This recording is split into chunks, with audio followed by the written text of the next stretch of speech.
1955 December 27న మహారాష్ట్రలో ఉన్న రత్నగిరి జిల్లాకు చెందిన ముంబ్కే గ్రామంలో ఇబ్రహీం కస్కర్ అమీనా దంపతులకు జన్మించాడు ఒక నరరూప రాక్షసుడు దావూద్ ఇబ్రహీం కస్కర్.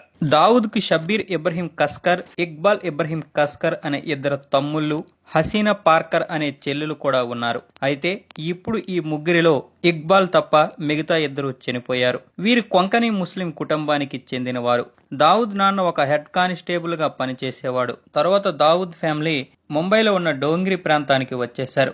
ఇక్కడికి వచ్చాక టెంకర్ మొహాయిలులో ఉన్న అహ్మద్ సైలర్ హై స్కూలులో చదువుకున్నాడు. ఆ డోంగ్రీ ప్రాంతంలోనే పెరిగాడు.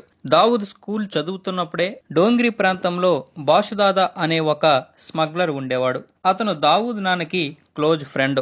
అందుకే అతనితో దావూద్ కూడా కలిసి ఏదైనా పని ఉంటే చెప్పమనేవాడు. బాషుదాదా దావూద్ కు తన కుర్రాళ్ళ దగ్గర ట్రైనింగ్ ఇప్పించి గ్యాంగ్ లో కలిపి దందాలు, సెటిల్మెంట్స్, సుఫారీ హత్యలకు తీసుకెళ్లేవారు. ఆ గ్యాంగ్ లో దావూద్ చాలా చురుకుగా ఉండేవాడు. ఆ చురుకుదనమే బాషుదాదాకి బాగా నచ్చింది. అయితే ఒకసారి బాషుదాదా దావూద్ నాన్నని అవమానించాడు. ఆ అవమానాన్ని భరించలేని దావూద్, అతని తమ్ముడు ఇబ్రహీం కస్కరు ఇద్దరూ కలిసి ప్లాన్ చేసి ఖాళీ సోడా సీసాలతో పఠాన్ బాషుదాదాపై అటాక్ చేశారు. ఈ అటాక్ వల్ల దావూద్ పేరు మొట్టమొదటిసారి బయటి ప్రపంచానికి తెలిసింది. అయితే అది ముంబై వరకే పరిమితమైంది. ఇది 1974లో జరిగింది. ఆ తర్వాత దావూద్ ముంబైలో ఉన్న హజీ మస్తాన్ దగ్గర చేరాడు. హజీ మస్తాన్ 1970ల నాటికి ముంబైలో పెద్ద గ్యాంగ్స్టర్, స్మగ్లర్. హజీ మస్తాన్కి పోటీగా కరీంలాలా, వరదరాజన్ మొదలయ్యారులు మాత్రమే ఉండేవారు. ఈ ముగ్గురు ఎవరి బిజినెస్ వాళ్ళు చూసుకునేవారు కానీ వ్యక్తిగతంగా ఎవరి మీద కక్షలు పెట్టుకునేవారు కాదు. మస్తాన్ దగ్గర దావూద్ చాలా నమ్మకస్తుడిగా పనిచేస్తూ మస్తాన్కి కుడిభుజంలా ఎదిగాడు.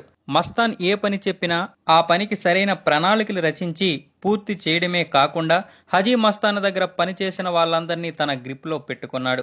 దావూద్ ప్లానింగ్లు మస్తాన్కి బాగా నచ్చేవి. 1990లో హజీ మస్తాన్ పై శత్రువు యూసఫ్ పటేల్ దాడి చేయడంతో తన వారసుడిగా దావూద్ను నియమించి తను వెనుకుండి కథ నడిపించాడు.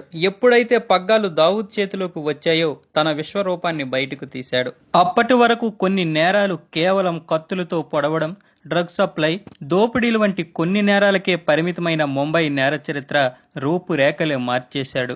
సఫారీ హత్యలు, కిడ్నాప్లు, సెటిల్మెంట్లు, హవాలా, దొంగ నోట్లు, సట్టామిట్టా, ఆయిల్ మాఫియా, డ్రగ్స్, ఎక్స్టార్షన్, బెదిరింపులు, క్రికెట్ బెట్టింగులతో పాటు బాలీవుడ్ సినిమాల నిర్మాణం వంటివి కూడా చేశాడు. దావూద్ ఏ పని చేసినా అత్యంత క్రూరంగా, హేయంగా, భయంకరంగా చేసేవాడు. దావూద్ నేరాలు